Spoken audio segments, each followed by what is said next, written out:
This month on The Spark, our theme is moving our community forward. We'll learn more about a nonprofit focused on dramatically increasing literacy and education equity throughout our Memphis community. An organization inspiring and empowering youth to take control of their academic success. And the public transportation provider for the Memphis area with growing on-demand services. We'll also share a special moment from our Spark Awards 2021. From our very beginnings in 1954, Lipscomb & Pitts Insurance has been built on the values of customer service, leading with integrity, and supporting our community. We believe in promoting the positives, encouraging engagement, and leading by example to power the good. Lipscomb & Pitts Insurance is honored to be a presenting sponsor of The Spark. Additional funding for The Spark is provided by Meriton, United Way of the Mid-South, MyTown Movers, MyTown Roofing, MyTown Miracles, and by Serves. Ever been excited by a new idea? Inspired by watching someone lead by example? When we talk about creating change, we start by sharing the stories of everyday heroes who are making a difference in their own way so we can learn and do the same. I'm Jeremy Park, and this is The Spark. They're a nonprofit focused on literacy and equity. We're here with the executive director and the founder of All Memphis, Dr. Krista Johnson. And let's start out. Give us a little bit of your personal background and what led you to launch and start All Memphis. Yes, I would love to. First of all, thank you for this opportunity. It's wonderful to be here. So I moved to Memphis in 2010 through a series of events. And when I came here, I was focused primarily in private practice in the private school sector. But at that time, there was a lot going on in public school with the demerger or the merger of Memphis City schools, Shelby County schools, and then the subsequent demerger in the municipalities. And so it was really hard to escape the climate of what was going on in public education. And I really looked at myself and thought about, where I was professionally and wanted to really get more involved with reaching more students. And so I had an opportunity in 2017 to start All Memphis, and here we are 4.5 years later.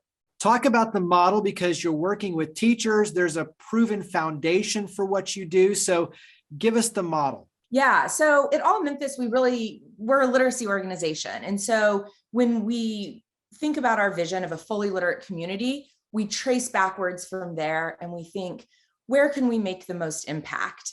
And, the grim statistics are about 86% of students are not reading on grade level in third grade. And so reaching 86% of students as a small organization is impossible. And so what we do is we work with teachers. We want to increase the excellence of the knowledge base, the ability to deliver excellent literacy instruction in the classroom. So the model that we use is working with teachers. We partner with schools, work with teachers, train them, mentor them, coach them in an Orton Gillingham approach. So Orton Gillingham is an approach to reading, which is sort of the gold standard of reading remediation. And it uses a multisensory approach. And students that are struggling to read really need to rely on multiple sources of input to solidify that ability to recognize letters, blend letters together to read words, separate letters in order to spell words. And so that's the approach that we use in All Memphis with our curriculum Ditto Literacy. Talk about the age ranges and the grades that you and your teachers work with. Yeah, so when we think about foundational literacy, typically phonics is taught in grades kindergarten through second grade.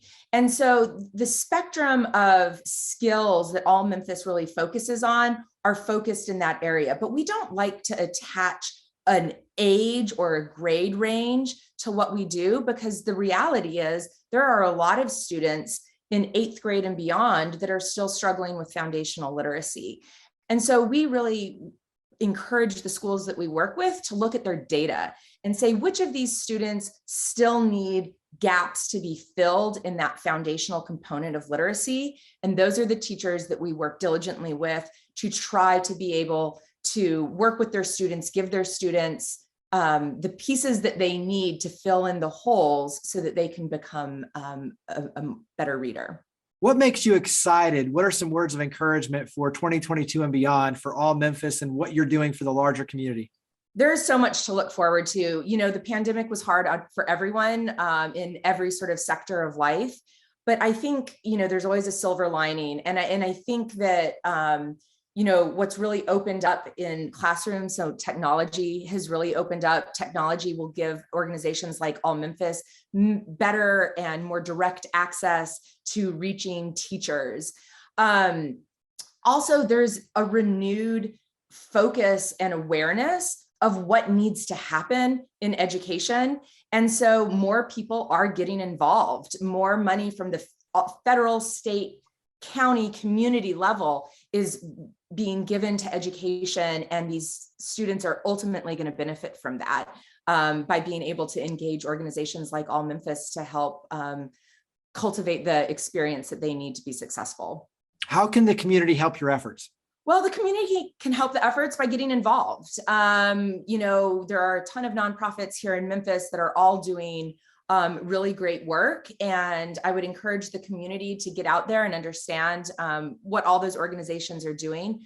For All Memphis in particular, understanding what's going on politically, educating yourselves on the people that you're about to vote for. What does education look like? Because even for families that choose a different educational path for their student other than public education, that matters to the community of Memphis. So really just being involved in the community of education.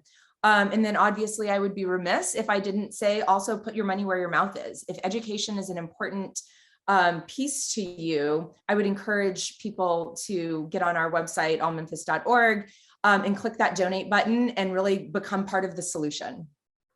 Wrap up with where do we go? So website, social media, where can we go to learn more and get involved with All Memphis? Yeah, so we are on Facebook, Instagram.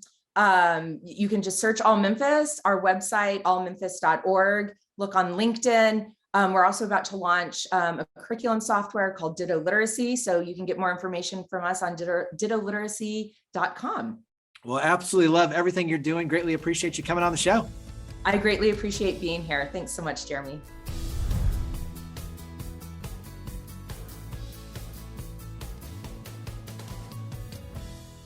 They're an organization inspiring and empowering youth to take control of their academic success. We're here with the CEO of Pure Power Foundation, Tabitha Glenn.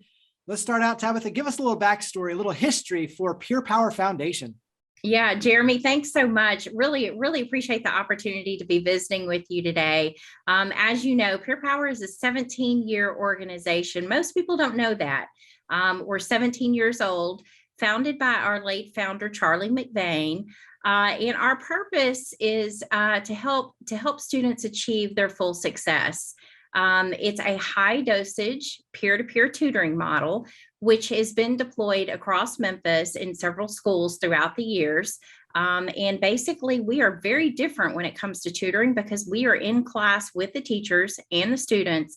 And so we are an extension of the teacher. Talk about how the magic works, because you work with the University of Memphis. You have college students that are success coaches that go into the classroom. So dive into the model. Absolutely. The model was formed several years ago when we really found out that it was a win-win for everybody involved. When you think about it, we hire high-performing students that you mentioned we call success coaches because they help their peers that they tutor in all aspects of their academic journey, and they also serve as mentors. So we found out very quickly that a partnership with the University of Memphis made sense, right?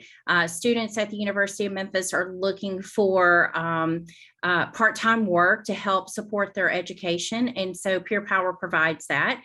Pure Power also provides academic credit and internship credit, if you will, and is helping to reduce that student debt that students may face. Having our success coaches in the classroom also helps the teachers. If you think about it, a teacher could be looking at a class of 30 plus students.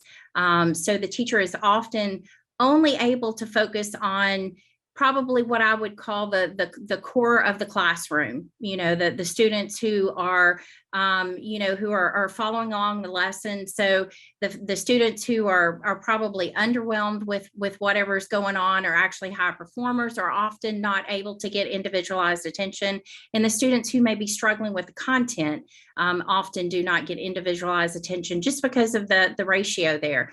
We put a success coach in with a teacher, perhaps 2 success coaches, and now we're looking at a 10-to-1 ratio, which allows all students to perform and engage in the classroom. One of the things that I like is the fact that the students then get to see themselves in the success coaches, eyes, where they realize, wait, I can go to college. I can be like them. They're not that much older, and yet they're coming in and they're pouring into me. And so there's a mentorship component, a role model. There's also an opportunity for them to see themselves in college having success. As you mentioned, it helps the teachers, it helps the students. So I look at it as all the way around. It's a win-win-win for everybody. What are some of the things, the testimonials, the success statistics that are coming back on your end to show that, hey, this is working? Right. Over the past 17 years, we have tutored more than 35,000 kids. During that time, we have hired about 1,800 high-performing students to be those tutors, and we've trained them up and we've given them professional development experience. In addition, we've also helped with teacher retention because we've reduced some of that stress and strain that's on the teacher. Principals love Peer Power because our team gets in there. We work with the principals, we work with the teachers, figure out what their goals are, align the content that we are tutoring on to end of course testing, ACT prep, et cetera. And so over the years, we've seen the kids who go through our ACT prep program, their scores increase by more than 3 points, which often means a difference in a scholarship. Not only acceptance, but a difference in a scholarship. We've seen increased graduation rates, increased attendance rates. In addition to college acceptance, we are also seeing a readiness for trade or technical vocation, if you will. So we're helping kids get prepared for those immediate careers right after college. It's just a fantastic and amazing program. You have a number of special events and ways that the public can engage and support your efforts. How can the community help? Yeah, of course, you can go online and check us out at www.peerpowerfoundation.org. We also have ACT Prep University that happens 4 times a year. It is free to students, so a student can sign up with that. And then we have our Big River Crossing Marathon and Half Marathon that just happened this past November, which we've had our largest attendance ever at that thing, thanks to partners like you helping us get the word out. So yeah, just every dollar counts, Jeremy. Most people think education that given the past year and a half that the students have faced, the disruption of the pandemic, and even though we're back in the classroom, we're still facing constant disruptions, right? And most people think that large dollar amounts are needed, but every dollar counts. If everyone that lived in Shelby County would give us $1, we would be able to afford to go into all schools. Right now, we're tutoring 10,000 kids. If we get $1 from everybody right here in Shelby County, we could help every child in Shelby County, which if you think about it, we've got 110,000 kids who are eager to learn and grow, and Peer Power wants to be there to help them.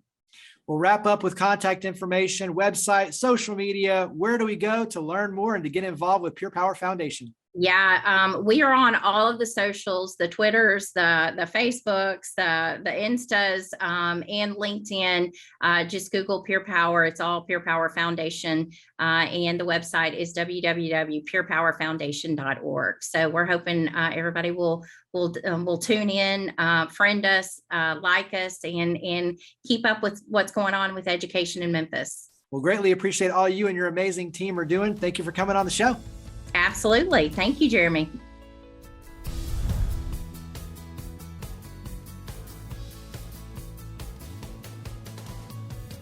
The Spark Awards annually recognize and celebrate individuals and organizations that have made outstanding contributions to the community.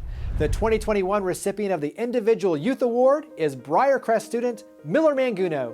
My name is Miller Manguno. I am a senior at Briarcrest. I play football and I play lacrosse, and I really enjoy doing both of those.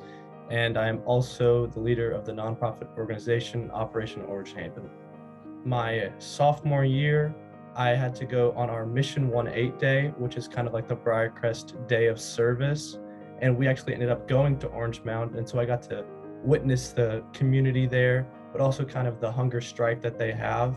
And it really, really impacted me. And so I talked to my parents about it, and they linked me with one of their old friends who works with an organization titled Mosaic Memphis. And so we have both partnered together with the Briarcrest Wilson Society to donate food and other supplies directly towards Orange Mound. It just started as a required project for the service club to Wilson Society. And everyone has to bring in 10 cans and one big thing of peanut butter, because that's what they say is the most important thing for them. But when COVID hit, we were a little confused on exactly how to operate. But we reached out through Facebook and Instagram and all social media platforms and urged people to see if they would drop things off safely to our doorstep. And that way we could still keep the process going on. It felt like every day there was another just gigantic case of food items or any of those type of things that would just arrive at my doorstep. And people were generous enough to donate money as well directly towards the organization.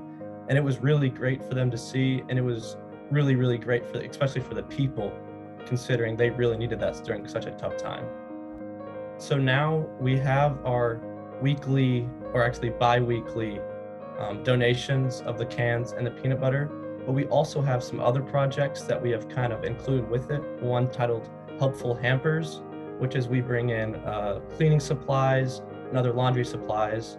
And right now we're in the process of inventing a new one titled Make a Bed, where we build bunk beds and get sheets and linens for them in order for them to stay clean as much as possible.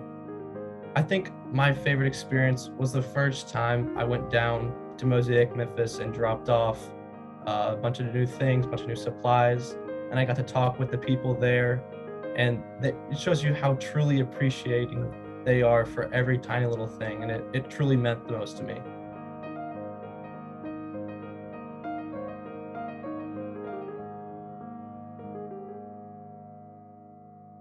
They're the public transportation provider for the Memphis area. We're here with the Chief of Staff with Memphis Area Transit Authority, MATA, Bakara Malden. And Bakara, let's start out. Give us a little bit, when you talk about MATA and describe MATA overall with some stats and numbers, give us a little bit of an overview for MATA. Well, MATA is the public transportation provider, as you said, for the city of Memphis and all around the greater Memphis region. We have about 525 employees. We run fixed route service, paratransit service. We have 2 new on-demand services, as well as we operate the trolley service. And so we want to be known as all things mobility for the greater Memphis region. Let's dive in, because you have growth, tremendous growth in the on-demand services. So talk about the on-demand services in terms of what they are, and then we'll talk about the future and where you're headed. Sure. Let me give you a little background. A lot of the planning activities that go on are all based on the transit vision, which was passed by the city of Memphis a few years ago. And so in that vision, that comprehensive plan for mobility and transportation, it called for the use of alternative transportation modes to kind of supplement what we're doing with the fixed route service. And so part of those alternative transit services are community circulators, as well as on-demand and microtransit. So what we've branched off into lately is the on-demand microtransit type of service that you see in the 2 new lines of service that we're offering. One is Groove, and the other is Ready by MATA. And so Groove, of course, is more in the downtown area, medical district. We now serve President's Island and New Chicago as of November. It's a partnership with the Downtown Memphis Commission as well as the medical district. And it's really to help get people around in those areas that I mentioned. It's operated by VIA, and we in partnership with us, and it's really had steady growth that we're really encouraged by, especially the President's Island service that they recently asked us to expand to. Now, our explosive growth has actually been in the Ready by MATA service. That is an on-demand service that is in 3 zones, but we've had explosive growth in the Whitehaven zone that we have covered. And really, I think we're up to about 19,000 boardings right now, as of yesterday, in fact. Our second zone is the North Haven Fraser zone, and the third zone is a brand new zone in Cordova. So we're seeing steady growth in zone 2 and zone 3, but zone 1 has just been explosive, and we're really excited about that. Now you may be asking yourself, what exactly is on-demand service? Unlike a fixed route transit service where you go to a set bus stop and you wait for the bus to come, it picks you up and it takes you along a certain guided route, if you will. On-demand service, it gives you more flexibility, more freedom, where you can go onto our website or you can call our offices. You can have them pick you up from wherever you are directly. Usually we try to say the turnaround is about 20 minutes or so, which is much better than our fixed route headways. And then it takes you anywhere within that zone. For instance, if you're in the Whitehaven community and you sign up for our Ready service, you give us a call, you want us to pick me up. For instance, if I want to be picked up from my house and I want to go to the local grocery store within that area, it'll take me from my house directly to the grocery store. And then of course I would have to call them back and they pick me up and take me back home. Now, if I wanted to go somewhere outside of the zone, no problem. It would still take you to the fastest connection point where you can pick up the fixed route service and be on your way to your destination. So it's really a great deal for the communities that have it. We're hoping to be able to expand to more areas in the future because we're just really, really encouraged by the explosive growth. It's really the best form of public transportation, I believe, that you can get, actually. Yeah, and I think that's why it's so important to highlight it, because this is the future. Talk about the goal of being able to connect people in terms of where they need to go. And people think work, but it's so much more than work. When you talk about how you connect everyone to the community, talk about the main goals and where you're connecting everyone in the larger scheme of things. Well, the goal is to be able to connect people to where they live, they work, and they play. I mean, in cities outside of Memphis, you actually see property values skyrocket for properties that are adjacent to public transit lines. And that's the mentality that we are working to usher in here in Memphis. We've got a BRT project going on, which is bus rapid transit, where we're going to be moving people up and down Union and through downtown with 10-minute headways. And so as we do that, we've already seen almost $1 billion in economic development with people who are trying to get along where our BRT routes are proposed. So again, transit is not just to get people to work, it's to take you wherever you live, wherever you work, wherever you play. Transit is really, I refer to the mobility system as the veins of the community. Just like you have veins in your body, the transit network, they're the veins of the community. So it's all about the flow and the connectivity. So what's something new or exciting for 2022 and beyond? What's something new or exciting that you want to share? Well, thanks for asking. There is so much going on here at MATA. We are rolling out a next generation fare payment system that will allow us to take cashless payments to another level.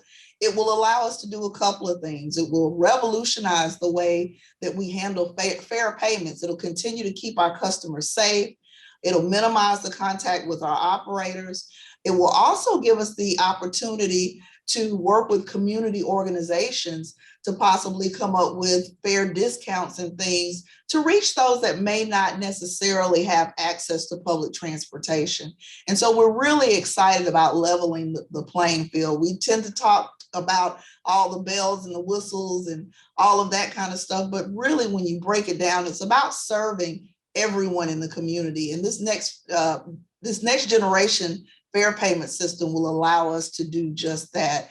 Now we're also rolling in a CAD AVL system, which will allow us to be able to track the buses and will allow our customers to be able to go on to our Go 901 app and be able to see exactly where their bus is so that they can plan their trips appropriately and based on where our buses are and what time they're coming, and they will know exactly when the bus is coming, which is a really big deal. And so that will help us to be more efficient, that will help our customers to be able to travel more efficiently.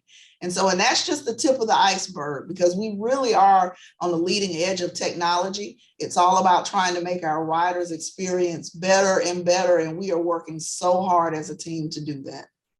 We'll wrap up with contact information, website. Where do we go to learn more about the on-demand services and all the good going on with MATA? Go to www.matatransit.com. Well, I greatly appreciate everything you and your amazing team are doing. Thank you for coming on the show. Thank you so much for having us, and we look forward to coming back and talking about all the other great stuff we've got going on.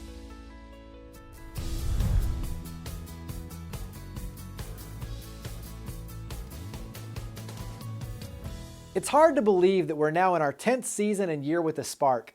Looking back, it's been an honor and privilege to highlight hundreds of organizations and individuals who are leading by example and fueling positive change for our city. Now, when we talk about moving our community forward, it starts with education, increasing access to support services and resources, a focus on equity, innovation, and collaboration, just as we saw in this month's episode. We're fortunate to have organizations like All Memphis to empower teachers and literacy coaches with the skills necessary to meet the unique learning needs of our youth, and Peer Power Foundation to recruit and train success coaches, to tutor in public school classrooms and mentor high school students to inspire and empower them to take control of their academic success. We're fortunate to be able to leverage technology and innovation like MATA is doing with their on-demand services, which create more flexible options for our citizens and better connect our community and opportunities. Moving our community forward takes all of us doing our part. It takes all of us being a spark. So thank you for watching and your continued support of the Spark. To learn more about each of the guests, to watch past episodes, and to share your stories of others leading by example, visit WKNO.org and click on the link for the Spark. We look forward to seeing you next month, and we hope that you'll continue joining with us to create a spark for the Mid-South. From our very beginnings in 1954, Lipscomb & Pitts Insurance has been built on the values of customer service, leading with integrity, and supporting our community. We believe in promoting the positives, encouraging engagement, and leading by example to power the good. Lipscomb & Pitts Insurance is honored to be a presenting sponsor of The Spark.